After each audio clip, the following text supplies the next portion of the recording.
Hello everyone, we start Chapter 7, the final one in this arc. Chapter 7.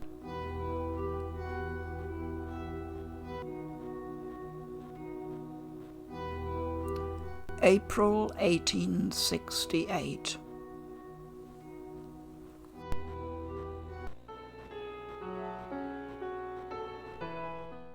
As soon as he could, Hijikata began to visit as many former vassals as he could finagle audiences with, requesting clemency for Kondo.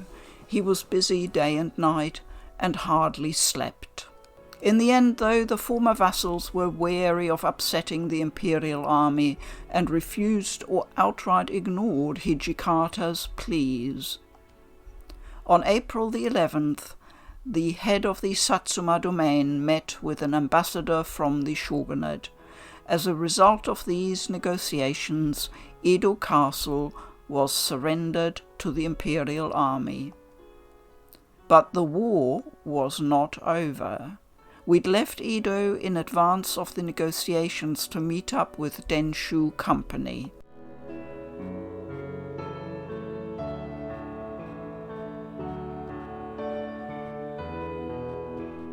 Hijikata returned from his other engagements as we joined with Denshu Company, and together we headed north. Saito had taken the main body of the Shinsengumi ahead to Aizu in order to keep an eye on the Fury Corps. We left Ichikawa and set off down the Nikko route to Aizu. We'd finally managed to meet up with some allied soldiers, but many of them looked at us with a strange mixture of curiosity and fear. It was unpleasant. Shogunate soldiers were usually sons of wealthy Hatamoto families, but the men of the Shinsengumi had acquired a reputation as murderers and thugs. Many of the other soldiers looked at us askance. "Hey, are those the Shinsengumi, the murderers?" "Yes, and I've heard rumour that they're savages. They kill men for no reason, even their comrades." "Best not to make eye contact. You never know what might set that sort off." It wasn't difficult to hear the gossip about us that had begun to travel the ranks. "A bunch of gossipy old ladies," said Shimada. "You want me to go shut them up, sir?" "No, they want to talk. Let 'em talk," said Hijikata. He sounded even more irritated than usual. Hijikata, are you all right? You don't look too well." "I'm fine." He certainly didn't look it. His skin was a pale colour, almost blue, and he looked as if he might collapse any moment. Marching during the day was hardly pleasant for a Fury, and it was easy to see that Kondo was still foremost in his mind. I had to admit he did have good reason to be on edge. "Excuse me, could you please let me pass? My apologies. Oops." Someone was moving toward us from the back of the column, pushing his way through the rest of the marching soldiers. "Hello, are you Hijikata? I've heard a great deal about you and the Shinsengumi." Hijikata turned and gave the stranger a sneer that could have frozen a bonfire. "Who the hell are you?" "Oh, pardon my rudeness. I haven't introduced myself. I'm Keisuke Otori, the infantry magistrate. I command Denshu Company." Otori is a man of humble birth, it says. He studied Western gunnery and military strategy before joining the shogunate army. "I'm sure I'll be talking with the Shinsengumi a great deal in the future. It's nice to meet you." He gave a friendly laugh and extended his right hand. For a man who claimed to command the infantry, he looked more like the son of a wealthy merchant than a soldier. Hijikata stared down at the hand as if it were a week-old fish. "Oh, I forgot to take my gloves off," said Otori. He hurriedly plucked the glove off of his right hand and then thrust it toward Hijikata again. "What? You want money or something?" said Hijikata. Well, it's called shaking hands. You've never heard of it? It's how people greet one another in Europe." Hijikata snorted under his breath and turned away. Otori left his hand out for a few moments longer before pulling his glove back on silently. "Do you have some business with Hijikata?" asked Shimada. "Ah, yes, that's right," said Otori. "I was hoping to hear some stories about Toba Fushimi from the commander of the Shinsengumi himself." Hijikata frowned, and when he spoke, his voice was like acid. "Sure you wouldn't rather hear some ridiculous rumour from a drunk soldier? Seems like everybody here loves to gossip." "Oh, I apologize for the men," said Otori. "We've finished our training, but it appears military discipline hasn't quite caught on yet."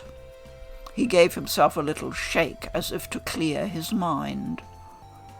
"At any rate, I came here to give you an overview of how our forces are being deployed," said Otori. "We've got 3,000 escaped soldiers from the former shogunate in the advance guard, main body and rear guard. As the highest-ranking officer here, Wait, you? You're telling me you're in charge of all this?" said Hijikata. Yes, I suppose that's true," said Otori. Hijikata looked as if he'd just swallowed something rotten. He'd only just lost his chief, and now Otori was trying to force himself, however oblivious, into Kondo's place. No one, no matter how skilled, could replace his friend. Still, Otori seemed to have expected to be rebuffed, and continued, showing no sign of being put off by Hijikata's behaviour. The advance guard is made up mostly of men from the Kuwana and Aizu domains," said Otori. "The main body is my Denshu company, and the rear guard is composed primarily of men from the shogunate's New World Army." And the New World Army is a small army made up of Tokugawa vassals. They were approximately 150 to 200 members. "I'm thinking of putting you in command of the advance guard. What do you think?" asked Otori. Hijikata scowled. "Why?" "I don't have much actual combat experience. You do, so I figured you'd be a better fit for the job." "Besides," said Otori, "there isn't anyone on our side or theirs who hasn't heard the name Toshizuru Hijikata. I can't think of anyone better suited." Otori's copious praise did nothing to thaw Hijikata, and they simply stared at one another for a few awkward moments. Well, then, I suppose I'd better be on my way," said Otori. "We'll talk later and go over some more in-depth plans." Their conversation ended as one-sided as it had begun, and Otori disappeared into the swarm of marching soldiers.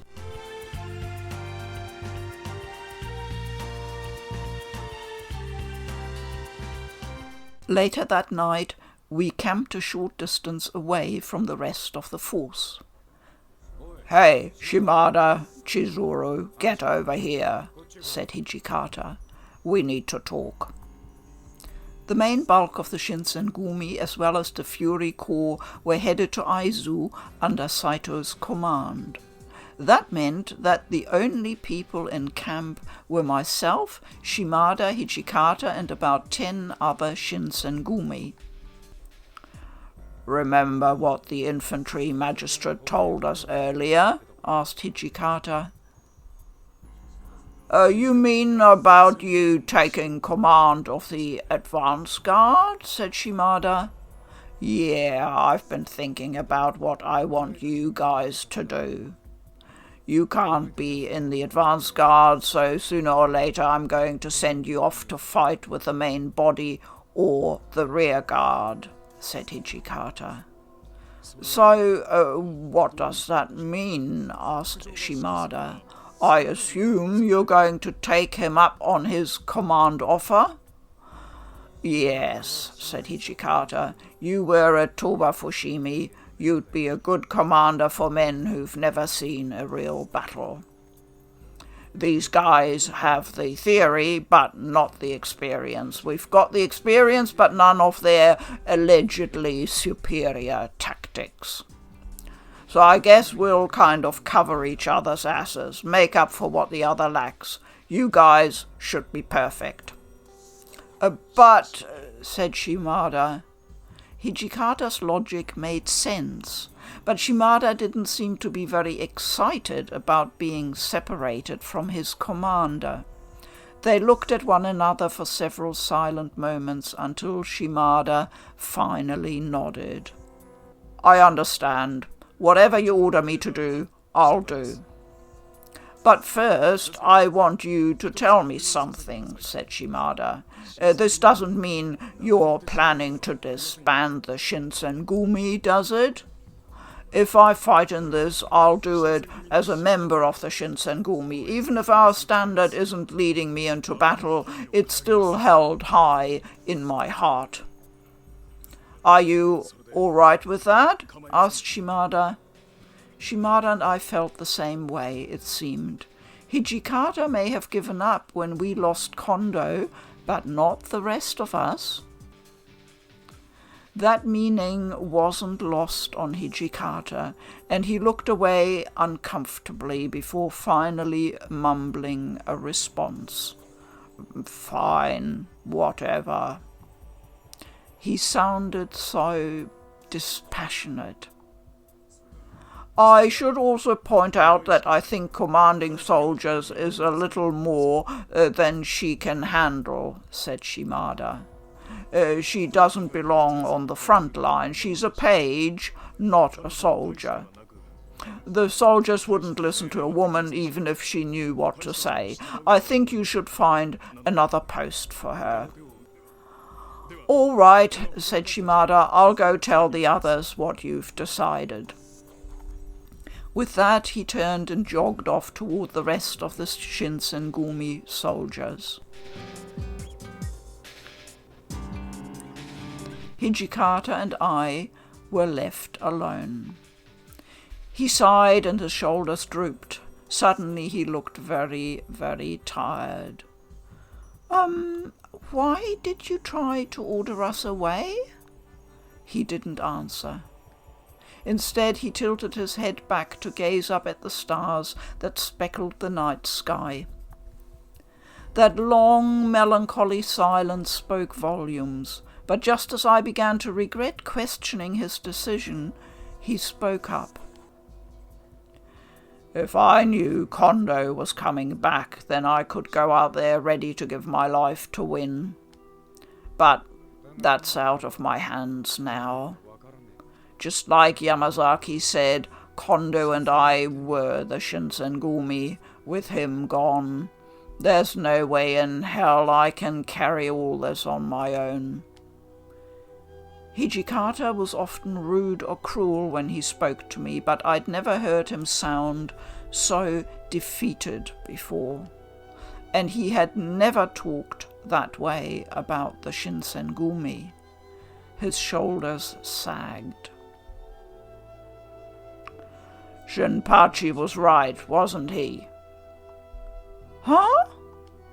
Remember what he said when we decided to go to Kofu Castle? He said there was no way in hell Awano Kami Katsu would give us money and weapons without some sort of hidden agenda. He was right. So was Harada. You know who just turned Edo Castle over to the Imperial Army? Awano Kami Katsu. What? Then that meant the battle in Kofu had been... He wanted to cozy up to the new government, but we would have made that tough, so he had to get rid of us. He gave a dry laugh and kicked despondently at a rock near his foot. Damn it, why didn't I see that? If I'd been thinking, there's no way that would have slipped past me. But I was desperate. I wanted Kondo to be off fighting big, important battles, winning himself all sorts of glory. I let that blind me. And then we lost the war, and Kondo lost his spirit. All that for nothing. I didn't know what to say, so I just listened. The Shinsengumi had put their lives on the line for the shogunate. The shogun should have come to their aid, but instead the Shinsengumi was abandoned, and because of that, we'd lost Kondo. We busted our asses practicing our swordsmanship until we finally earned our swords. Now we're no match for farmers and peasants from Choshu because they've got guns. Aren't samurai supposed to be the masters of warfare? What the hell have we been fighting so hard for? Is anything I believed in still true? We believed there was something there for us at the end, so no matter how bad shit got, we just ground our teeth and climbed up that hill. But now it turns out it was just a goddamn hill, and there's nothing there. What the hell are we supposed to do now? What the hell am I supposed to believe in? With every word he spoke, I could feel his pain. It had been Hijikata and Kondo's partnership that had allowed the Shinsengumi to flourish. But the shogunate had betrayed them, war had changed, and now he felt the world moving on without him. All that Hijikata had done was fading away, and the pain of that loss was destroying him. What could I say to help lessen that pain? And here I have a choice. Either I believe in you, or you have responsibilities. And I think it's pretty obvious what Chizuru will say, so I'll choose I believe in you. I think you feel this way because you've lost what you believed in. But the men out there, the few that are left, I think what they believe in is you. They think that as long as you are there to lead them, they'll be fine, and they refuse to show fear in front of you. They want you to see the kind of men they are, and I think that because of that, they'll fight against men with guns if you tell them to. I didn't know what else I could say to make him feel better, but I hoped that something I said might help soothe his wounded soul at least a little. As much as I could, I said what I felt. To be honest, I don't really know much about things like the reason the Shinsengumi exists or what you should believe in. But if somebody asked me why I was here, I think I'd say that it's because I believe in you, Hijikata. So, maybe that had been the wrong thing to say. He was worried about what he believed in, not me. All I'd done was probably give him yet another thing to worry about, more pressure. After all, I was just an observer and not even a very educated one. How could I even begin to guess what kind of troubles weighed on his mind. Hijikata turned to look at me, but for once the light in his eyes was soft. And we have another flurry of petals. You're right. If you lose sight of something, the only person who can find it again is you. Besides, we've got a big fight coming up. I guess I should be thinking about how we're going to win that, not whining about my problems. With a small crooked smile, he turned back to the stars. We fell silent again. Worried I'd only make things worse if I spoke, I kept my mouth shut. The only sounds were nearby bugs, chirping and fluttering in the night. You really planning to stick around? I knew he wanted to go alone, but I couldn't go with Shimada, and we both knew it. He couldn't exactly send me away. Yes, I am. Perhaps I didn't know how I could help him just yet, but I could hardly leave him alone. Fine, just stay out of my way. His voice was cold and emotionless. Yes, I know. We stood there in the silence of the night. I was a demon. My body healed so quickly that most wounds disappeared almost immediately. At that moment I wished that my body was his, but maybe that wouldn't be enough. What Hijikata needed was a body where no scars could form, physical or emotional. Ah, said Hijikata. He moaned suddenly and bent over in pain. Hijikata! In a matter of seconds his hair began to turn white. Let's go over here. I led him into the shadow of a large tree where the nearby soldiers wouldn't be able to see him.